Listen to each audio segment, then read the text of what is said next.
వి gold trusted gold buyers. మీరు తాకట్టు పెట్టిన బంగారాన్ని విడిపించి ఈ రోజు ఉన్న మార్కెట్ ధరకు కొనబడును. తిరిగి వస్తాను రా.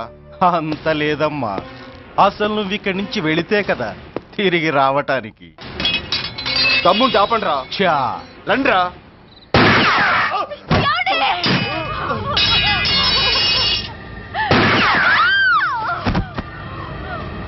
రేయ్, సార్, ఆ 2 శవాల్ని బస్సు వెనక టైర్ల కింద పడుకోబెట్టు.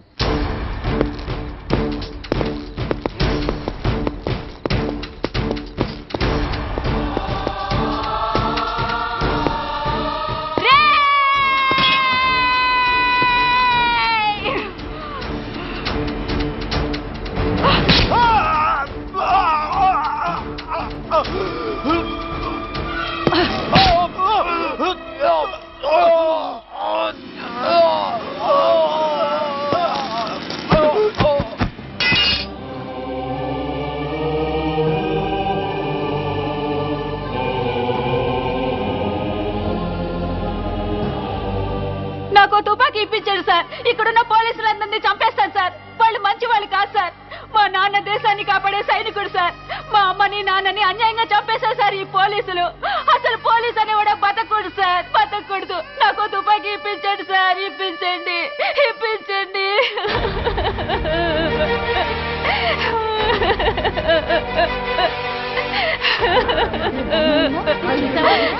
Order order.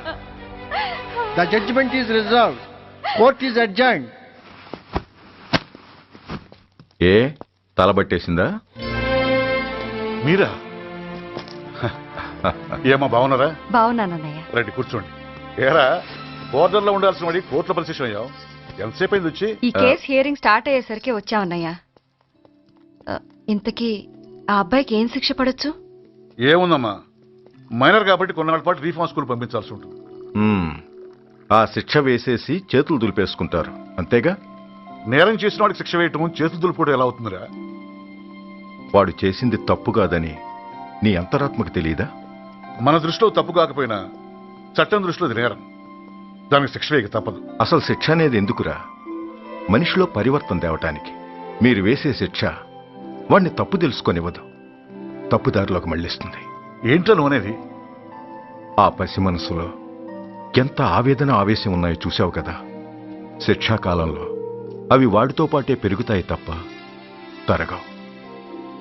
సమాజం మీద కక్షతో, వ్యవస్థ మీద హేట్రెడ్తో ఓ రెబల్గా సొసైటీలోకి వస్తాడు. దగ్గరకు తీసుకుని ఆదరించేవాళ్ళు లేక మరో క్రిమినల్గా తయారవుతాడు. ఇంతకీ నువ్వు అనేది ఏమిట్రా? మా కన్న కొడుకు ఎలాగూ పోయాడు, వాణ్ణి మేం పెంచుకుంటాం. Yes, we want to adopt him. I appreciate your humanity, Major Bhargav.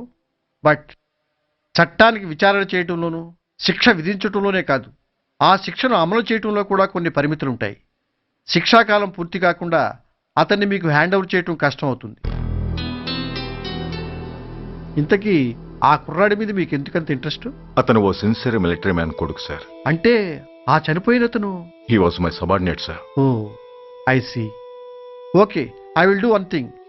ప్రస్తుతానికి ప్రొసీజర్ ప్రకారం అతన్ని రిఫార్మ్ స్కూల్కి పంపిద్దాం.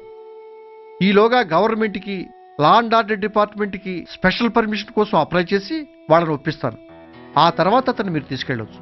Thank you very much sir. వస్తాం సార్. మంచిది. మేజర్ గారు, ఆ కుర్రాడిని మీరు ఏం చేద్దాం అనుకుంటున్నారు? ఏ డిపార్ట్మెంట్ అయితే అధికార దుర్వినియోగం చేసి ఓ నేరస్తుని తయారు చేసిందో అదే డిపార్ట్మెంట్లో చేరుస్తాను. I will make him an honest police.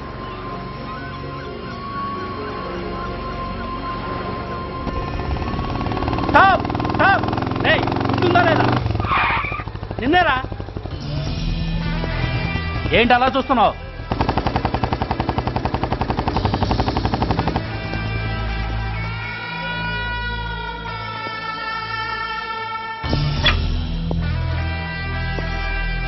ఏంట్రా, ఏంటి మీదకి వస్తున్నావు? ఏమన్నావురా? సిగ్నల్ పడకుండా ఎందుకు వెళ్ళావు? నన్ను నువ్వు ఏమన్నావు? బుద్ధి ఉందా లేదా అన్నాను. ఓహో,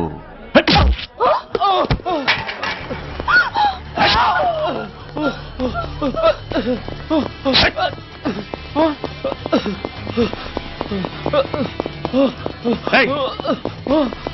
ఆగరా! ఆగ!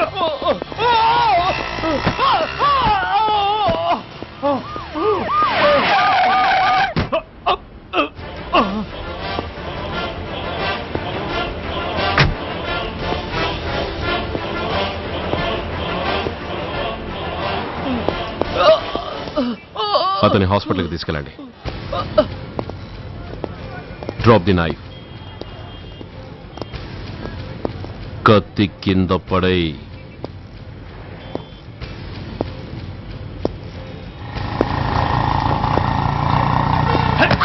ఆగో! ముందుకొస్తే దీన్ని చంపేస్తా. చంపే. చంపితే ఏమవుతుంది? నిన్ను చంపడం నాకు ఇంకా తేలికవుతుంది. కమాన్, చంపే. ఆలోచిస్తావే? కిల్లర్.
నమస్తే సార్.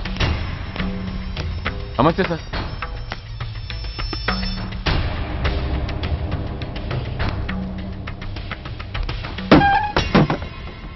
నేనెవరిని? మీరు అదే నేనెవరిని? మినిస్టర్ అప్పలనాయుడు గారు సార్. మరి వాడేవాడు? మీ అబ్బాయి గారు సార్. అంటే అది తెలిసే వాడిని లోపలేసావా?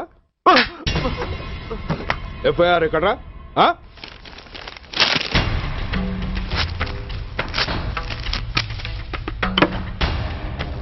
నువ్వే నా రైటర్వి? అవును సార్. ఆ? నీకెన్ని గుండెలుంటే మా వాడి మీద ఎఫ్ఐఆర్ రాస్తారా? రే సెల్ తాళాలు ఎక్కడ్రా? ఇవిగోండి సార్. నీ అబ్బా నాకిస్తారా? ఇల్లు తెరువు. అసలు ఎవడ్రా నా కొడుకుని అరెస్ట్ చేసింది? ఏసీపీ సూర్య గారు అంటున్నానా? తూ నీ అబ్బా సిగ్గు లేదురా? ఆడంగి నాయల్లా తన్నులు తినొస్తారా? నా కడుపున చెడబుట్టావు కదరా. వెళ్ళు కార్లో కూర్చో.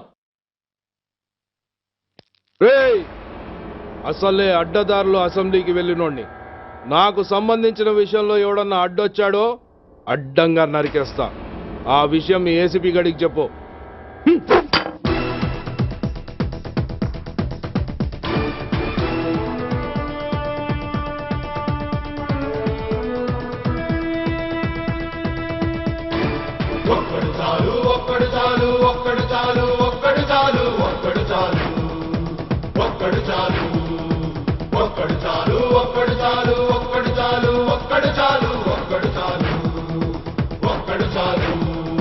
దేశమాత నుదుటి గీత మార్చేందుకు తిరుగులేని కొత్త రాత రాసేందుకు ఒక్కడు చాలు ఒక్కడు చాలు ఒక్కడు ఒక్కడు ఒక్కడు చాలు ఒక్కడు చాలు ఒక్కడు చాలు నూతనంగా ఉప్పొంగే ఈ చరితం పోతనన్న రాయలేని భాగవతం విశ్వమంతా విస్తుపోయి భరత జాతి వంక చూడ బలవంతుడొక్కడు చాలు ఒక్కడు చాలు ఆ ఒక్కడు నువ్వే కావాలి నువ్వే కావాలి ప్రతి ఒక్కడు నీతో రావాలి నీతో రావాలి ఆ ఒక్కడు నువ్వే కావాలి నువ్వే కావాలి ప్రతి ఒక్కడు నీతో రావాలి నీతో రావాలి.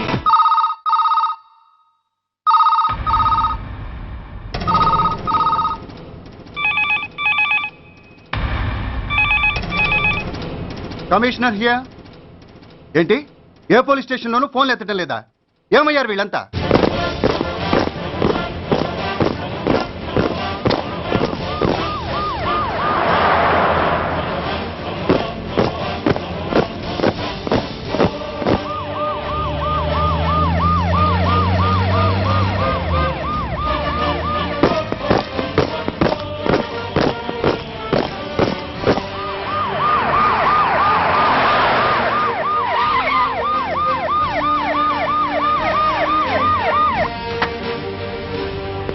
ఏంటయ్యా ఇది?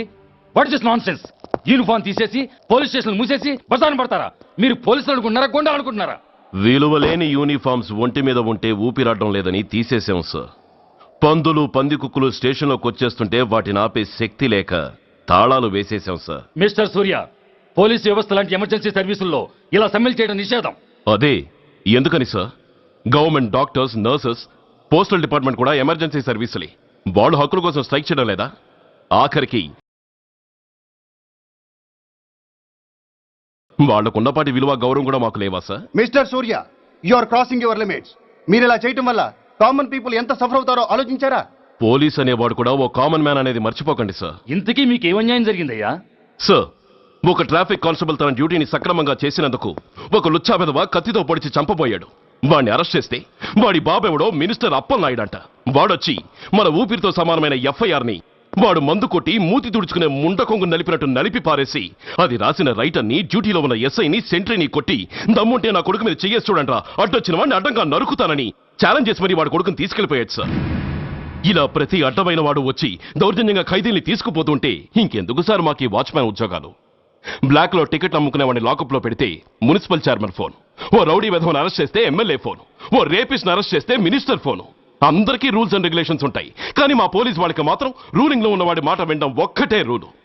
కాదని ఎదురు తిరిగితే సస్పెన్షన్లు లేదా ట్రాన్స్ఫర్లు. కాకి బట్టలు వాళ్ళ ఇంటి కర్టెన్స్ అనుకునే ఇలాంటి మినిస్టర్స్ ని గుడ్డలోడు తీసి నడి రోడ్డు మీద నడిపించాలి sir. Control your self mister Surya. Control చేసుకోవడానికి ఇది ఆవేశం కాదు సార్, ఆవేదన. ఒక పొలిటీషియన్ కారిడోర్ తీయడానికి పోలీస్ కావాలి. వాడు చేసిన తప్పుడు పని వల్ల కడుపు మండిన అన్నల బుల్లెట్ల గడ్డుగా పోలీస్ కావాలి. ఆఖరికి వాళ్ళ పెళ్లాల బ్యూటీ పార్లర్కి వెళుతుంటే తోడుగా పోలీస్ కావాలి. ఇలాగే కంటిన్యూ అయితే పోలీస్ అనేవాడు పొలిటీషియన్స్ పెంచుకునే వింత జంతువు అనుకుంటారు సార్ ప్రజలు. సార్, ఈ దేశంలో హిందువులకో న్యాయం, ముస్లింలకో న్యాయం, సిక్కులకో న్యాయం ఉన్నట్టే పొలిటీషియన్స్కో న్యాయం, రౌడీలకో న్యాయం, పబ్లిక్కో న్యాయం ఉండేలా రూల్ ఒకటి తీసుకురండి సార్. లేకపోతే మా డ్యూటీ ఏంటో మేమేం చేయాలో మాకే అర్థం కావడం లేదు. రాజకీయం, రౌడీజం షేకెన్స్ ఇచ్చుకుని మమ్మల్ని దద్దమలు చేస్తున్నాయి. మీరేమో రూల్స్ రెగ్యులేషన్స్ అంటూ మా నోళ్లు చేతులు కట్టేస్తున్నారు. అందుకే ఏ రాజకీయ నాయకుడు లా అండ్ ఆర్డర్ లో జోక్యం చేసుకోకూడదని ఈ నిరసన. అంతేకాదు, చట్టాన్ని అవమానించి పోలీసుల్ని కొట్టివెళ్లిన మినిస్టర్ తన కొడుకుని తనే స్వయంగా తీసుకొచ్చి మాకు అప్పగించాలి. మా వాళ్ళని కొట్టినందుకు అతను మా అందరికీ క్షమాపణ చెప్పాలి. అతను మంత్రి అయ్యా. తప్పు చేసింది మంత్రైనా మంత్రసానైనా ఒక్కటే సార్. అయితే మీ నిర్ణయంలో మార్పు లేదా? Sorry sir. సారీయా? నేనెందుకు చెప్పాలి సారీ? అయినా అంత టెన్షన్ పడతారు ఎందుకు? 2 రోజులు కడుపులు మారితే వాళ్ళే దిగొస్తారు. వాళ్ళ పరిస్థితి చూస్తే అలా లేదండి, చాలా పట్టుదలగా ఉన్నారు. మరీ అంత నెత్తికెక్కితే వాళ్ళని పీకి పారేసి కాస్త ఒడ్డు పొడుగున్న వాళ్ళని వేసుకుంటాం, అంతేగా? ఏంటే అప్పలనాయుడు, పోలీసులు అంటే పొలాల్లో పనిచేసే కూలీలు అనుకుంటున్నావా? ఈ ఊరోడు పనిలోకి రాకపోతే పొరుగురు నుంచి లారీలో తెచ్చుకోవడానికి వాళ్ళకి వీళ్ళకి పెద్ద తేడా ఉందండి. ఆపోయా, మినిస్టర్ తర్వాత కాస్త డిగ్నిటీ మెయింటైన్ చేయొద్దు.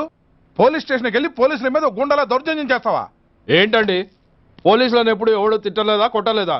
అదేదో పెద్ద పాపమైనట్టు అది నేను మాత్రమే చేసినట్టు మాట్లాడతారేంటి? ఇదిగో, ఊరికే నోరు పారేసుకోకుండా నేను చెప్పేది విను. ఈ రోజు వైజాగ్ సిటీ వరకు ఉన్న ఈ స్ట్రైక్ రేపు స్టేట్ అంతా పైకిందనుకో, అప్పుడు మొత్తం ప్రభుత్వానికి ఎసరు వస్తుంది. ఆ పరిస్థితి కనుక వస్తే నిన్ను పార్టీ నుంచి ఈగ ముక్కను పీకినట్టు పీకి పారేస్తారు. అప్పుడుగా నేను ఎందుకు చెప్పాను నీకు అర్థం కాదు. అప్పలనాయుడు గారు, ప్రెసిడెంట్ గారు చెప్పింది కరెక్ట్. ఓటితో పోయేదాన్ని గొడ్డల దాకా తెచ్చుకోవడం దేనికి చెప్పండి? అయితే ఇప్పుడు నన్ను ఏం చేయమంటారు?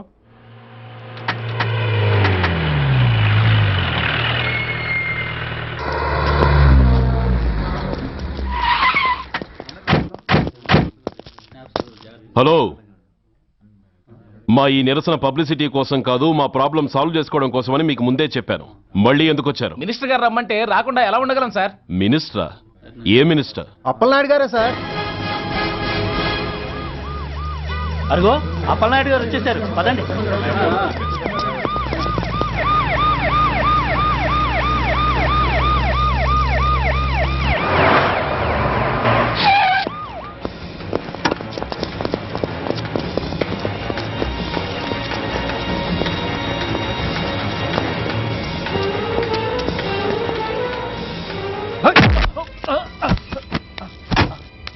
నా కొడక, ఏమనుకుంటున్నారా? నువ్వేమన్నా పెద్ద రౌడీవా? నా పరువు తీసేసావు కదరా, నా కడుపును చెడబుట్టావు కదా. పోలీసులు అంటే ఎవరు అనుకుంటున్నారా? వాళ్ళు మనల్ని కాపాడేవాళ్ళరా, వాళ్ళనే అవమానిస్తావా? వెళ్ళరా, వెళ్ళి వాళ్ళ కాళ్ళ మీద పడి క్షమాపణ అడుగు, వెళ్ళవు. వీడు చేసిన వెధవ పని తెలియక కన్న తండ్రిగా తొందరపడి వీడిని తీసుకెళ్లాను.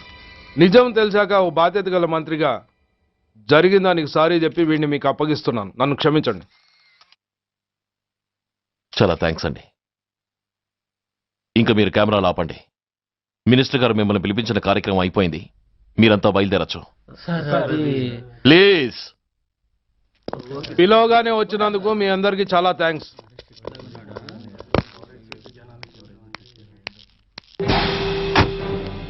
ఏంటయ్యా ఇది? ఎందుకు డోర్ మూసావు?